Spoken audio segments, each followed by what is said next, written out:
And they all are qualified doctors. इनका registration number होता है, ये सब क्वालिफाइड डॉक्टर्स कहलाते हैं। पर चूंकि मेरे को टारगेट था एमबीबीएस वो नहीं मिला, तो मैंने बाकी सारी लाइंस को छोड़कर सीधे बीएससी ले लिया।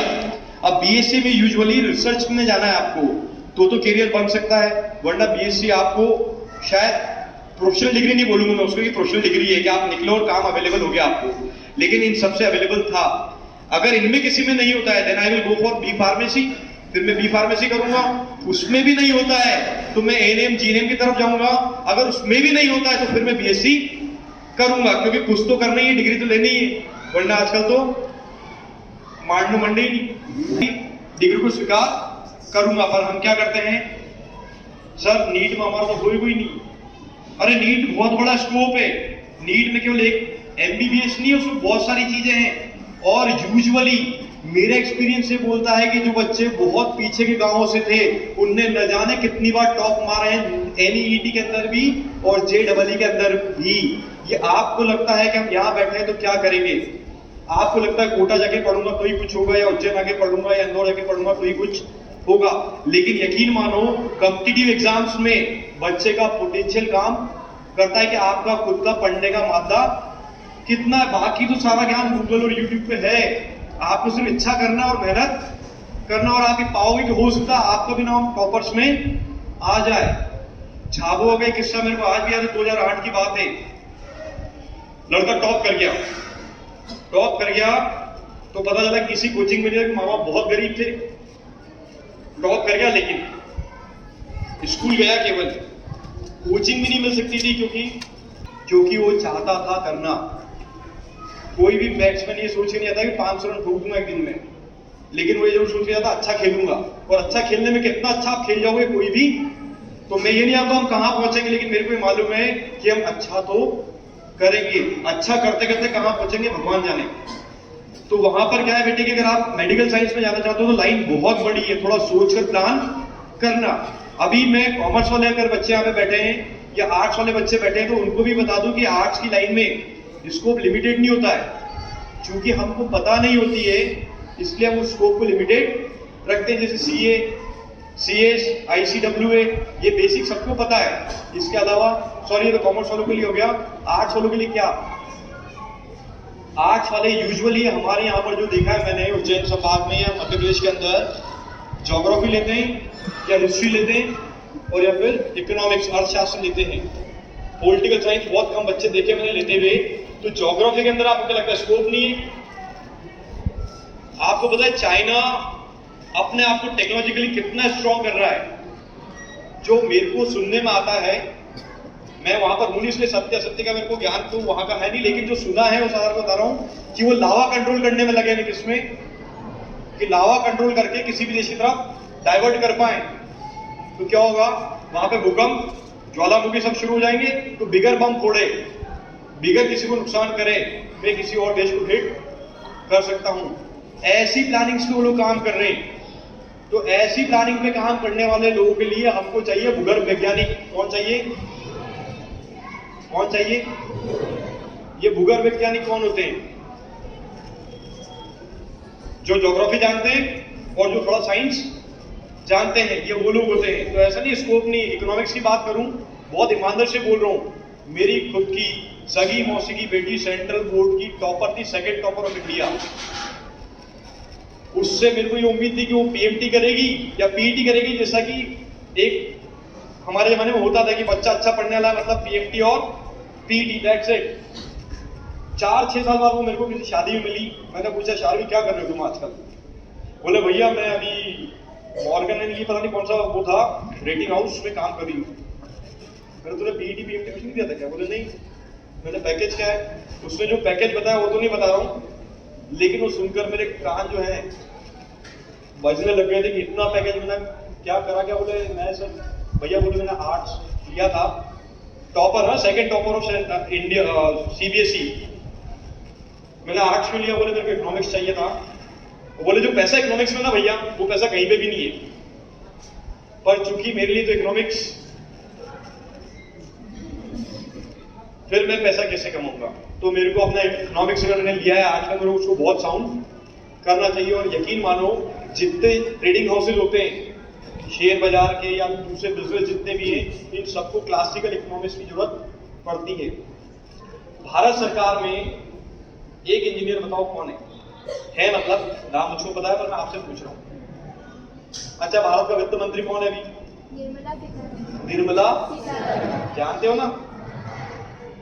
ये वित्त मंत्री मतलब फाइनेंस कौन मैनेज करता होगा? ये जिसको वित्त का ज्ञान हो, अर्थशास्त्र का ज्ञान। मनमोहन सिंह ने इस देश की दिशा बदली थी। मनमोहन सिंह कौन थे? उम्र हो गई 48 साल की, सुनी कम था, थोड़ा जोर से पूछा करो। मनमोहन सिंह कौन थे? आरबीआई के गवर्नर और पीएम। आरबीआई के गवर्नर और हमारे सबसे ज्यादा पढ़े लिखे प्रधानमंत्री। सबसे ज्यादा बहुत सारे बेटे अपने पास ऐसा नहीं बोल रहे। सबसे ज्यादा तो वही सही है, और इकोनॉमिक्स थी उनकी। यस, अब आप सही बोल रहे हो कि अर्थशास्त्री थे। सोचो, एक आदमी जो सही तरीके से अर्थशास्त्री बना, जिसको वाकई में अर्थशास्त्र का ज्ञान था, वो भारत का क्या बन गया? प्रधान। समझे बात को? तो अर्थशास्त्र ऐसा विषय नहीं जिसको आप इतना हल्के में लो। और अगर आपने वाकई में अर्थशास्त्र को इंप्रूव कर लिया तो टेक्नोलॉजी से हमने देश की हेल्प कर दी। अर्थशास्त्र क्या करोगे? टेक्नोलॉजी जो प्रोड्यूस करेगी हथियारों से लेकर सारी चीजें, उसका पैसा कौन मैनेज करेगा? उसके लिए पैसा लाएगा कौन? दिमाग लगाएगा कौन? मैं नहीं, आप। यानी कॉमर्स वाला या इकोनॉमिस्ट, ये इनकी ड्यूटी है। तो भारत समृद्ध क्यों था? कि टेक्नोलॉजी में बहुत स्ट्रांग था। मैं उसी कहानी में फिर से वापस आता हूं कि हम पहले क्यों गुलाम बने। एक बहादुर योद्धा घुड़सवार निकला, तलवार निकला और सामने से तोप का गोला चला। आपको लगता है बहादुरी काम आने वाली है? अब तोप के गोले वाली कौम भी यहीं पर थी और बहादुर कौम भी यहीं पर, दोनों कौमें लड़ा के एक जैसी यहां पर मौजूद थी। अब अंग्रेज आए। अंग्रेज क्या लेकर आए थे? बंदूकें। अब तुम तोप का मुंह घुमाओ, उसके पहले उनकी गोलियां लड़ लो आके। हाँ, वो बहादुर हो तो हु केयर्स? कौन परवाह करता है इस बात की कि आप कितने बहादुर हो? हमारे पास में टेक्नोलॉजी है। तो बेटे, देश को मजबूत करना है तो वापस क्या चाहिए हमको? वैसी टेक्नोलॉजी जैसी कि भारत में ठीक है, जैसे आपने लोह स्तंभ बनाए तो उनमें जंग नहीं लगती। आज तक सोचो कितना उन्नत देश होगा। आज भी सारे वैज्ञानिक मिलकर ऐसा लोहा नहीं बना पा रहे जिसमें कभी जंग। Think of machine. टेक्नोलॉजी थी हमारे पास पर हमने उसको खो दिया है। तो टेक्नोलॉजी वापस आने के लिए हमको चाहिए इंजीनियर्स। क्या चाहिए? यानी मैथ्स ग्रुप के बच्चे। अरे मैं कहीं की नहीं हूँ, 12वीं की नहीं हूँ, मैं क्लास टीचर। देंगे नहीं। फायदा क्या अच्छे इंजीनियरिंग कॉलेज में जाने का? मैं अच्छे इंजीनियरिंग कॉलेज में चला गया तो मेरे को बेनिफिट क्या? एक तो कॉलेज के अंदर से नौकरी मिल जाती है। वो प्रभास सर की भाषा में बोलूं तो एकमात्र डिग्री है जो कॉलेज के अंदर से नौकरी देती है, अगर अच्छे कॉलेज में गए तो। दूसरी बात, आपने बोला सर प्राइवेट जॉब में नहीं जाना है, सरकारी नौकरी। तो जो मेरे डेटा बोलता है, जो हमारे डायरेक्टर साहब बोला करते थे कि 70% गवर्नमेंट जॉब्स ऑफिसर ग्रेड के, कौन से ग्रेड के, किन के लिए रिजर्व होते हैं? मैथ्स वालों के लिए, इंजीनियर्स के लिए। Why it is so? Dam बनाएगा कौन? सड़क बनाएगा कौन? अगर आपको आर्मी में जाना है, आप देखोगे अगर मेरे को हथियार बनाना है तो उसके लिए क्या लगेगी? इंजीनियरिंग। ठीक है, मेरे को फैक्ट्री बनाना है तो क्या लगेगा? तो आप कहीं से भी गुजरो, आपको इंजीनियरिंग की जरूरत पड़ने वाली है। तो गवर्नमेंट बोलती है ये लोग रिक्वायर्ड है, हमको, हमारी जरूरत है इनको, मतलब हमको जरूरत है इनकी, तो हम ज्यादा से ज्यादा इंजीनियर्स को लेना चाहते हैं। इसके बाद में अगर आपने उरी देखी हो, क्या मदद करता है कि इंजीनियर अपनी फौज को, आपने उरी देखी? एक लड़का ड्रोन बना देता है, हमारी पूरी आर्मी एंटर करती है उनके एरिया में, और केवल उस ड्रोन की वजह से हमारा एक भी सिपाही नहीं मरता है। ये टेक्नोलॉजी का एडवांटेज है कि आपको लड़ना भी नहीं है, केवल टेक्नोलॉजी अपने देश को देना है। तो डिफेंस के अंदर भी आपकी वैल्यू होती है कि आप इंजीनियर हो, प्लीज कम। थोड़ा सा ये कुछ चीजें हैं जो क्वालिफाई करो और अंदर आ जाओ। बाकियों को बोलते हैं अच्छा आपके बारे में सोचते हैं, अभी हम सोचना पड़ेगा। बताता हूँ, मना किसी को नहीं करते ना, अपन अच्छे लोग हैं, लेकिन हाँ भी नहीं करते हैं। पर इंजीनियर्स को लोग हाँ करते हैं क्योंकि जरूरत है। और आगे जाए, आपने बोला सर मेरे को यूपीएससी करना है, सर आईएएस बनना, आईपीएस बनना है, सर ये तो सब आई वांट पावर, मेरे को पावर चाहिए। आप पिछले 15 साल का रिकॉर्ड उठा के देखना, आप ये पाओगे कि इंजीनियरिंग करने वाले लोग जिन्होंने इंजीनियरिंग करी थी, अपनी गवर्नमेंट जॉब के लिए या प्राइवेट जॉब के लिए, उन्होंने बोला नहीं नहीं इसमें मजा नहीं रहा, यूपीएससी देंगे। और आप रिजल्ट उठा के देखना, गूगल पर है, आपको पता है मैक्सिमम टॉपर्स कहां से आएंगे? इंजीनियरिंग से। पिछले 15 साल का आप रिकॉर्ड उठा के देखो तो आप बोलोगे ये आधी चीजें तो इंजीनियरिंग वाले उठा के ले जा रहे हैं, हमारे पास कुछ बची।